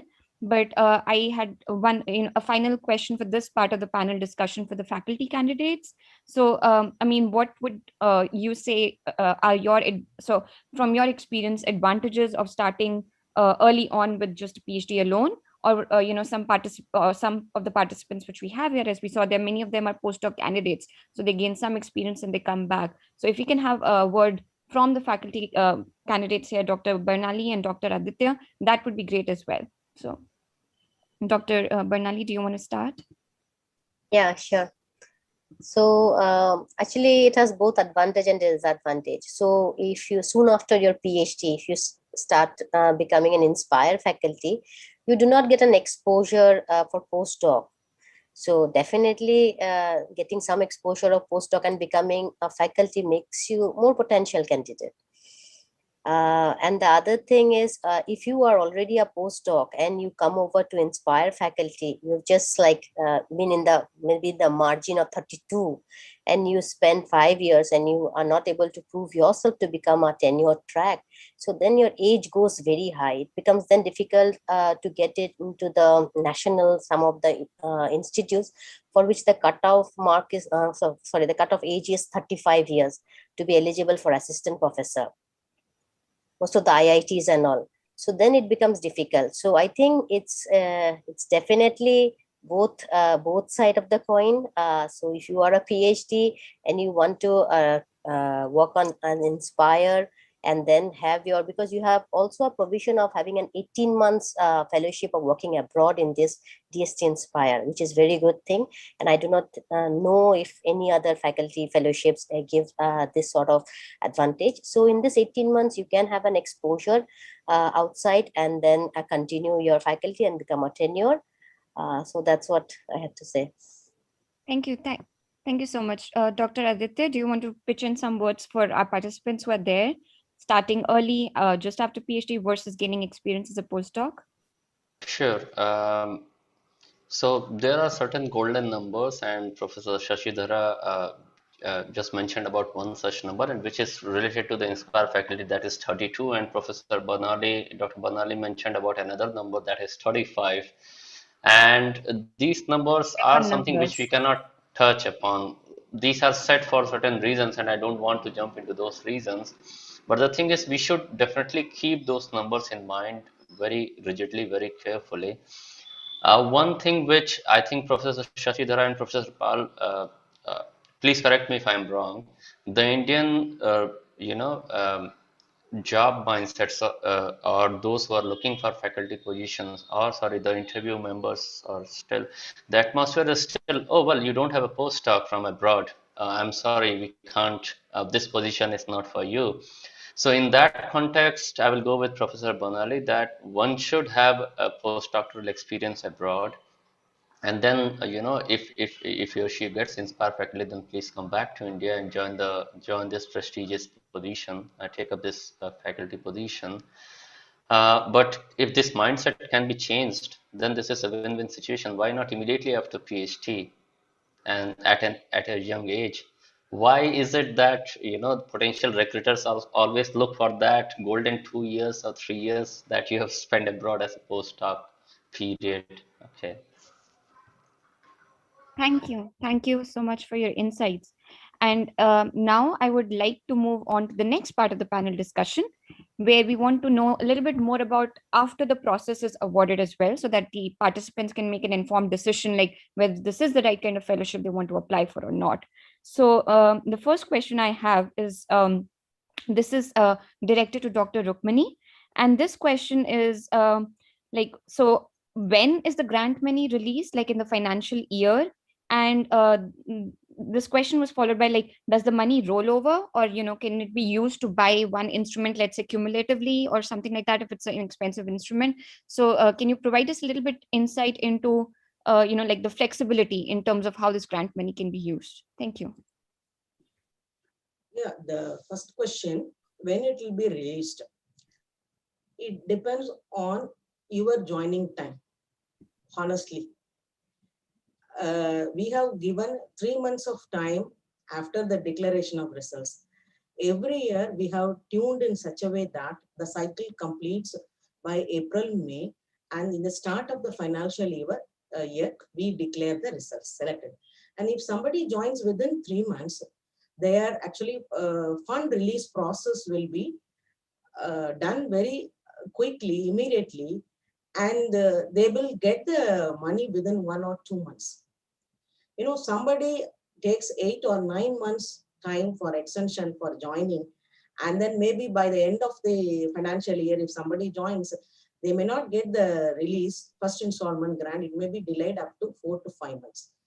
Practically, I am speaking, but that is unavoidable. I am not stressing that somebody used to join. It depends case to case basis how they are, when they are able to return to India or leave the previous positions or something like that and then join back. Usually, but now last 2 years, our time for release of the first installment grant has become within 28 to 30 days. I literally say this. Okay. And even sometimes this year, we have given money within 1 week of joining also for certain people. Okay, next question is you are asking about the utilization of the fund for equipment. As per the current guidelines, we have full flexibility. If you read the guidelines, we are giving now 7 lakhs. There is full flexibility to use those 7 lakhs in any budget head that you want to use. There is no restriction for capital or any other recurring or non-recurring budget head, except that maximum upper limit of utilization of funds in travel grant is 10% and in contingency is 10%. If you are, say, going for 5% in travel grant, the remaining 5%, again, you can use it in other budget head and within that research grant. So we are not restricting any amount in equipment or any amount in manpower or any other budget head. Okay. Okay. So this, so can the 7, like if there is leftover money, can it be rolled over to the next year? This was another question. No, actually, it is not like you are asking whether it can be carried forward to the next year. And again, next year, whether they will get another 7 lakhs as a supplementary grant. No, actually, if you are not able to utilize, that will be adjusted for 7 lakhs in the next year. If you use only 4 lakhs this year and you are carrying forward 3 lakhs, only 4 lakhs will be given next year to top up to 7 lakhs. But only this year, In the year of COVID now, because of COVID pandemic, we have given relaxation from 1st January 2020 to 31st December 2020. We have given relaxation. Whoever got released, who are completing their 1 year for submission of SCUC, we have permitted carry forward only for this year. Okay, thank this you. Year we have permitted carry forward. That money will be as an add-on, and then 7 lakhs will be given. Okay, got it. Thank you. My next question is directed to Dr. Shashidhara, and this I'm going to try Dr. Pal last time if he is able to come online. But regarding the flexibility of the money for the host institute, so whether can that money? Hello. Hello, is it Dr. Pal? No. No. It's sorry. me. Okay. What's the question? So the question is regarding this flexibility of the money. So can they use it to hire students, or is that support provided by the host institute to hire support staff or students, or any kind of startup funds as well, which are in place for the faculty, the Inspire Fellows? So we leave it to the there are certain guidelines under DST how this can be spent, and we leave it to the the Inspire faculty how the person wants to spend that money. We host institute actually only facilitates. It doesn't insist anything specifically. They have bought some all equipment to hire junior research assistant, because the money is not that big per year to hire a regular PhD student or a postdoc kind of a person, right? It has to be a smaller amount. So smaller amount means usually you get a JRF kind of a person, or many times a project assistant. So that's what the money is spent for. Usually they use it for some travel or for some field work if they are field biologist or a scientist, or sometimes they use it for buying some chemicals. Now, but all Inspire faculty fellows are also eligible to apply for regular grants, right? And to ACRB, to other DST and DPT institutes for funding agencies. So many do have grants of their own in addition to the seed money that is provided by the scheme. The scheme provides the salary and a small amount of money as a seed funding. But if they are good, and if the host institute is providing all the necessary facility, they should be able to apply for the bigger grant. And many of them do have another grant too for research. Oh, sorry. Yeah, thank you so much for that insight. And I would at this point also like to thank all our panelists who have been answering questions. And it'll be great if you can continue doing that for the rest of the panel discussion. We would be highly grateful for that. Thank you so much. My next question is directed to Dr. Bernalillo and Dr. Aditya. I think you touched upon this a little bit in your presentation, but as Inspire Fellow, what kind of teaching and admin duties do you have at your host institute? If you can tell us a little bit more about this, that'll also be great. Thank you. Okay. So actually I'm at ICMR Institute. So we don't have much teaching, and we have a PhD coursework for first year students. So that's why we need to just teach them one course per semester. So it's pretty less teaching. And for the administrative jobs, we really don't have any committed administrative jobs but for the general webinar or some workshops and all, if the institute is conducted, we are just a part of that to help out. But we at ICMR, we do not have as such. So we are mostly into research. Got it. Thank you. Dr. Aditya, do you want to tell about your experience a little bit? Sure. So I was at the Space Physics Laboratory of the Vikram Sarabhai Space Center of ISRO. I did not had any teaching responsibilities there, and neither do I had any administrative responsibilities. On couple of occasions when the host institution organized, some conferences, I think it was quite natural that we, volunteered to take up certain responsibilities, and I think that is a process through which we also grow. So apart from that, there is no significant responsibilities, administrative responsibilities given. Yeah. Thank you so much. So the next question is directed towards Dr. Rukmani. And maybe the host, Dr. Shashidhara can also pitch in later for this.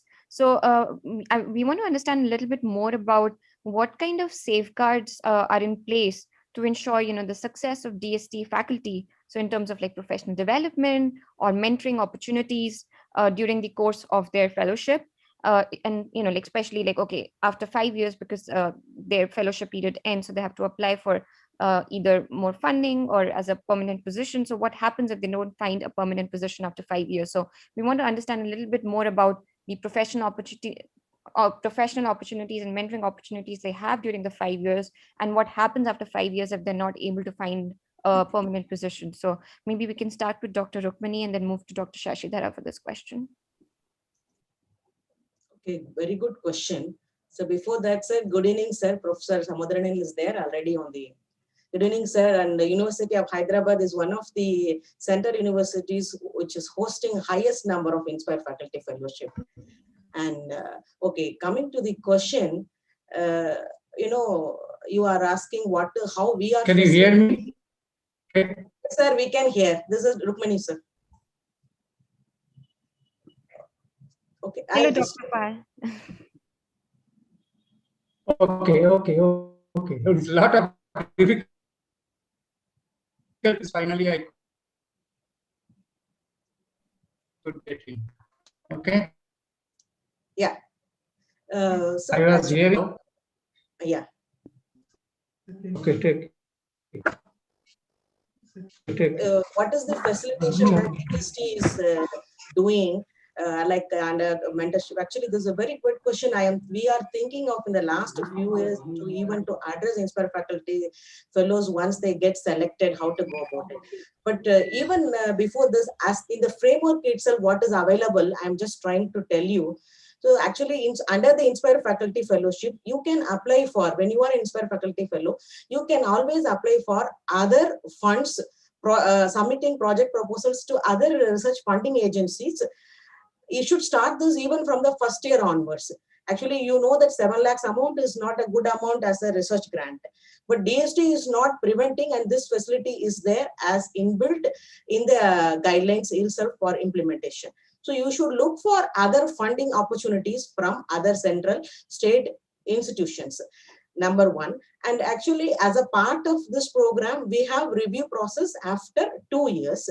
And during the review process, good amount of mentorship is given by the review committee. And this has happened previously also, with many people have even shifted to new post institutions, have been appropriately guided how to actually, change their objectives if it is like not doable or they have come on a dead end or something like that. This has been done. This is already part and parcel of the program. At the second year, completion of the second year, there is a review process, and it is being done now almost till 2016 batch, July 2016 batch, we have done this.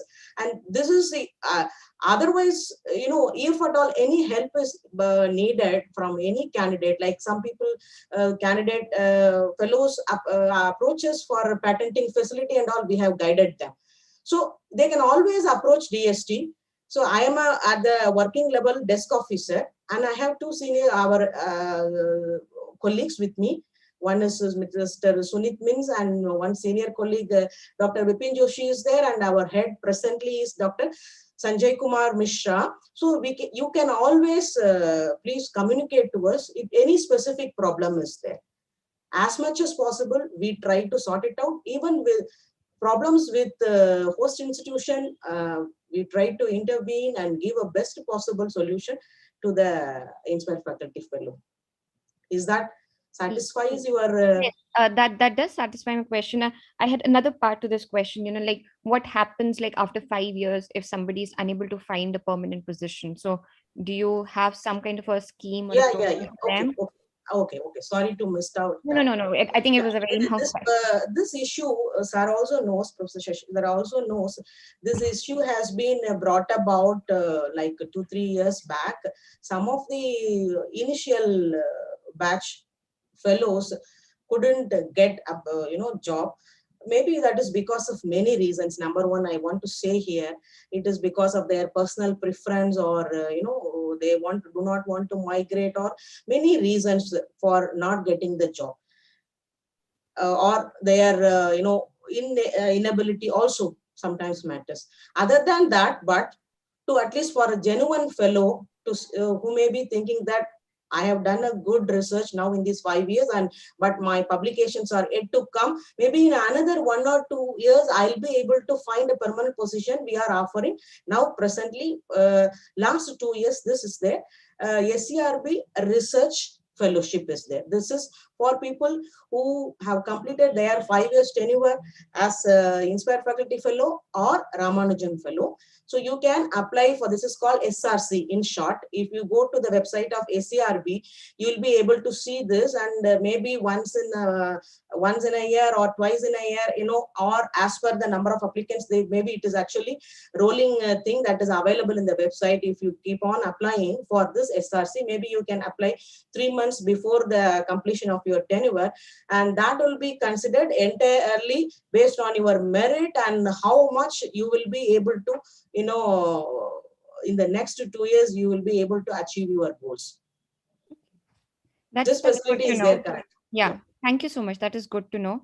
Maybe we'll, can send these links to the participants as well who may be interested. So I'm trying to see if Dr. Pal is here and if he can connect to him. Sorry. Awesome. Finally I could. Yeah, awesome. So yeah, maybe you can talk a little bit, from as a representative of the host institute, like how do you ensure the success of the fellows who join, and what kind of opportunities are available from them at the host institute, and how are they selected? So if you can elaborate a little bit more on that from your point, that would be Sure.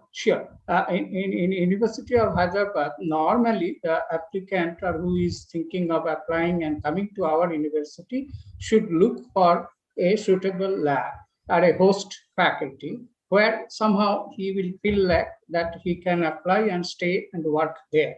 So in the department, wherever he is applying or whichever area he is going, let us say life science or physics or something, within the school, they have a mechanism in our schools that there will be a committee formed, which is a 3 members committee, includes the dean or head of the department, and then they check the applicant's biodata and everything, and if they find suitable, and then one host faculty is there, then they forward the application for sponsorship and the application goes. If the person is selected, they come to the school, the respective school, and work in that lab. That's all. That's how we select. So a 3-member committee essentially evaluates the candidate's credentials and try to find that if he is suitable for, if he gets that Inspire faculty thing and can work here. That's how we select. Thank you so much. Thank you so much. We're almost nearing the end of the time. So I do have a final question for all of the, as a closing remark for all of the panelists. Like what do you think is the most critical component for the success of the candidate who is applying for the fellowship? And maybe we can go one by one, starting with Dr. Shashidhara for this question, and then we move on for the rest of the panel. Yeah, so the success has many factors, obviously, right? Yeah. So I think the how adventurous a candidate is, provided there is sufficient documented evidence that that person can actually can run as an independent research program. That's very important, because many times it may be not clear from the publications, right? If I want to sort of do, let's say, genome sequence analysis, but may not have done sufficient work in bioinformatics, how do I know as a selector, that such a candidate is good in doing this? So this is where reference letters that is submitted will come into picture. Most of our PIs, when they write recommendation letter, many times they don't give specific anecdotal examples of the expertise of the candidate, unlike many foreign professors. Something which we need to do for it's very important that, particularly for Inspire faculty applications, the reference letters should have a clear details of how this particular candidate is good in independent research. Can the person design his own experiments? And can person learn quickly new techniques, even if they are not learned or she has not learned during their PhD program and so forth. And that is very important for the success of the candidate, because, and then when the person is shortlisted for selection, and how well the person present and defend the proposal is also equally important, right? So there is a clear selection procedure, and that procedure is of high standard, and we would need to stick to that standards, obviously, right? So people have to aspire for it and then try to meet the standards, rather than trying to, worry about, I have to do this. There are actually no extraneous factors other than the quality of the work and the proposal and the presentation. Now, coming to there's one more angle to this question. Regarding, was there another angle to this? No, I think this is what we were looking for, like, if a candidate. Right. Yeah, I think the reference letters, they had to tell their referees very clearly to highlight how independently they can work and their ability to work. There should be a clear, explanation. Even if a 2-3 page long, recommendation letter is fine. You should, the supervisor also should spend a little bit of time in helping the candidates to get this kind of fellowship. Thank you. Maybe Dr. Aditya, do you want to share your insights about this question, closing remark? Sure. So, I definitely feel for the success of this program, for the continued success of this program, both the DST and the host institutions play a very, very critical role. And I think Dr. Rukmani has already elaborated on some of the recent changes in the program, which has definitely helped the program evolve and be more attractive for potential candidates, like the flexibility in utilizing the grant amount and the release of grants amounts and effective communication with DST. Now, earlier, I can say for myself, because I joined way back in 2013 when this program was still very new and a lot of things were probably either not in place or the pipelines were not established. So there were issues with the communications, but now I see, towards the end of my faculty tenure, I never had these issues. So slowly I see a wonderful improvement in the overall, functioning of the program, which is definitely helping. Again, from the host institution point of view, a very congenial atmosphere from the host institution, a very professional dealing with the candidates is definitely required. And as Professor Shashidhara mentioned, and definitely I think Professor Pal will also agree, the success of the Inspire faculty candidate also depends on the environment the host institution provides. Okay, and I think I will definitely re-emphasize this point that many times the host institution overpromise certain things which might not be provided, or the facilities might not be extended to the candidate. That should never happen. So definitely the success rests on both the DST as well as the host institution, and the candidate is definitely at the center of that. Thank you. Thank you so much. Dr. Bernalillo, do you want to go next? Yeah, that's nothing new. As Aditya and Professor Shashidhara has said, definitely it's a DST who is providing us the fellowships on time, and the host institution who is giving us the resources, the technical help, and all the scientists in which you are placed. So it very much depends on a good institution. If you join as a host institute, I'm sure you'll get more opportunity to grow up, because you are still a young faculty, to grow up and to learn from the senior investigators and to learn how to write better research proposals and to get grants. So these are the two things which will actually make a young investigator grow and flourish. And I'm very much thankful for the DST-Inspire to really take up these young faculties and to give them a chance in this battlefield. Thank you. Nicely put. I'm just going by the order of my screen. So we'll have Dr. Pal next. Do you want to have some closing remarks, like what will ensure the success of a candidate?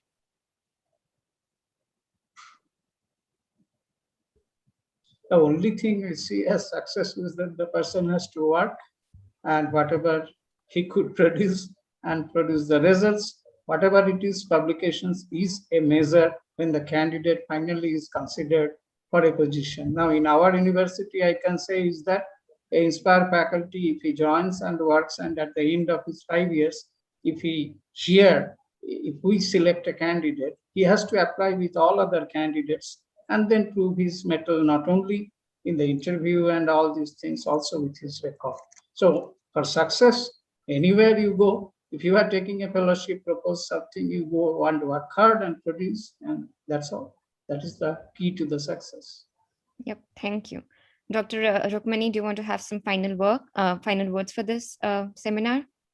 Yeah, as it was rightly pointed out by Professor Shashidhara, this name faculty itself indicates that the applicant, the committee is looking for is a faculty staff, high standard of, so that is why the age does not matter.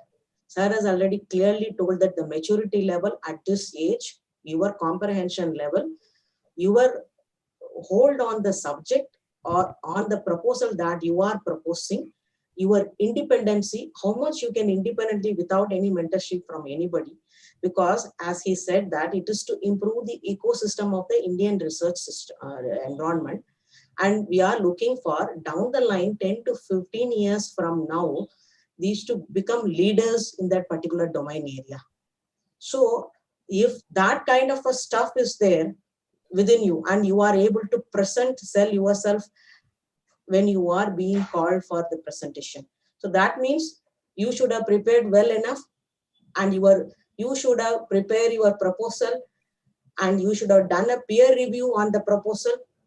You should have made a very, open thinking about that, whether it is doable, it is useful for the society, whether it is novel, and it's not just a mere extension of my PhD work, which many of your PhD colleagues and your PhD boss will be doing, and it's not just a mere extension of it. All this thought process has to be done by yourself. That will only ensure your success finally in the selection process. You have to prepare yourself to be the faculty staff. Thank you so much. Thank you so much. We also have with us, before we end the seminar, we also have with us Professor Aseem Ansari, who is the founder of Sci-ROI. And, do you want to say a few words, Aseem? Are you here? I'm here. You're and waiting I'm for his darshan. Where is he? I was waiting to see him. Dr. Shashidhara, I look forward to your darshan, and your words of wisdom. It's always a pleasure to see you. And I'm grateful to the Sci-ROI team for putting together this wonderful session, because there are many questions that we've fielded in the past where people are sort of uncertain how to approach funding agencies, how to apply for these, what criteria are being implemented, etc. So this is incredibly valuable to the panelists, not to the panelists, but to the participants. So I would like to thank the panelists for taking time. I know it's really late in India. I know Dr. Shashidhara is missing on his beauty sleep. But the wisdom that you've provided and the insights that you've provided will be really helpful. And it's really nice for Ananya and Kanika to bring together not just the funding agencies, not just the host institutions, not just people who've won the awards or been recipients of these awards, but to bring together, in essence, recreating the ecosystem that exists, the parameters that you have to pay attention to, to successfully navigate this process, and what the expectations are sort of also set you once you do get the award. So just yesterday or day before yesterday, former Sci-ROI fellows won Ramalinga Swami Awards. So I got many emails saying, oh, I got the funding and now I can go back and I can start my lab, and I have all these places that are now interested in me that were not interested before. So once you do have that award, the real work begins once you get the award, right? So getting to the award is only half the story, maybe even a third of the story. Once you have the funding, how you're going to use that funding, how you're going to use that to take, that's your runway to do a takeoff, right? How you navigate that. One little stumble and this award means nothing 6 years from now. right? So all this, this is what this panel is trying to provide you with different versions, even with Aditya talking about when he got this award early on and how he used it to build it, Bernalillo talking about her experience at a new institution. And in their words, I'm sure the funding agency and the host institutions, Dr. Samudra Pal from Hyderabad and Dr. Shashidhar, oh my goodness, okay, there's an accident happening in the background here, sorry about that. Hear from the recipients what their concerns are. It is somewhat subdued, it is subtext to what they're saying, but these things, will impact everybody and the ecosystem gets better. So everybody's intention to make this a functioning ecosystem, to build leaders, as Dr. Rukmani Arunachalam just mentioned, that we are trying to find leaders. And as Dr. Shashidhara said, it's not easy. I mean, we sit on the other side of it looking at applications. It's not easy to figure out what unique gifts every participant has, and are we picking the best ones? Are we enabling those who need this funding to go out and launch? And so this is not, everybody has challenges, and everybody's trying to do their best. So sometimes I hear complaints from all sides, and it is human endeavor. It has its challenges, but as you can hear from the group that Kanika and Ananya have brought together, that we all our intentions are all aligned. We are trying to build the ecosystem. We are trying to build the next generation leaders. We are trying to enable and do the best science we can. So I would like to thank the moderators, Kanika and Ananya, for making this happen. The Sci-ROI team that you don't see behind, like Atul, Avijit, and Manali, who is working, tirelessly to bring such events to people, and the participants for posing such interesting questions, being engaged, and seriously considering building their careers in India. With that, I'd like to thank everybody, and we'd love to do this more and increase the pipeline and imagine creative solutions, since we have people from DST and the leaders as well as future leaders on this panel. Inspire, Ramalinga Swami, Ramanujan, and other funds that have been suggested, like I see on the panel here from SERB. These are step one. But what would be really impactful, what I hope Sci-ROI will step forward, working in partnership with the panelists and participants, will be able to do. And we are building Sci-ROI India, right? People that have gone back to India, trying to bring them together to try and understand where we can make small changes, implementable changes, and thereby change, creative changes, right? Things that are not usually done. We don't usually do this. Anybody over 40, stay in the US, don't come back, right? Those sorts of things. If we can make those kinds of changes, right? Understand where the values can, a small implementable change can have a major impact, right? Small angular change here, you can land on Pluto. So those sorts of things, we would like to build a path to identifying problems, small problems or big problems as they may be, finding creative solutions and implementable solutions, and then implementing them. If we can do that, 10 years from now, it'll be a very different India. And, Sci-ROI and my friends here will have played a big role, I hope, in making that happen. And with that, thank you, Kanika. Thank you, Ananya. Thank you to the panelists. And I will stop talking. I've talked already more than I should have. I was given 5 minutes, I went 6. Thank you. No, thank you, Aseem. And I think you very nicely put it. Like, thank you for all the panelists for attending, first of all, Dr. Aditya Biswas, Dr. Aditya Vaishya, Dr. Bernalillo, Dr. Shashidhara, Dr. Pal, and Dr. Rukmani. It was really wonderful to have all of you together and get a sort of a perspective from all different, sides. Thank you to all the participants who asked very interesting questions. And again, I think there's a lot of teamwork being put behind the scenes by all the Sci-ROI team who were moderating the session before me, who also brought about all this wonderful panel together. So thank you to everybody. And if you have more questions for us and more ideas for us later on, for doing other seminars of this kind, please write to us and we'll be happy to connect with you on the social media as well. So thank you, everyone. Yeah. Thank you. Thank you, everybody. Thank you very much. Thank you, sir. All. Thank you all. Fantastic. Sci-ROI is always a best platform to discuss so many things. Great. Thanks, Rukmini. Thank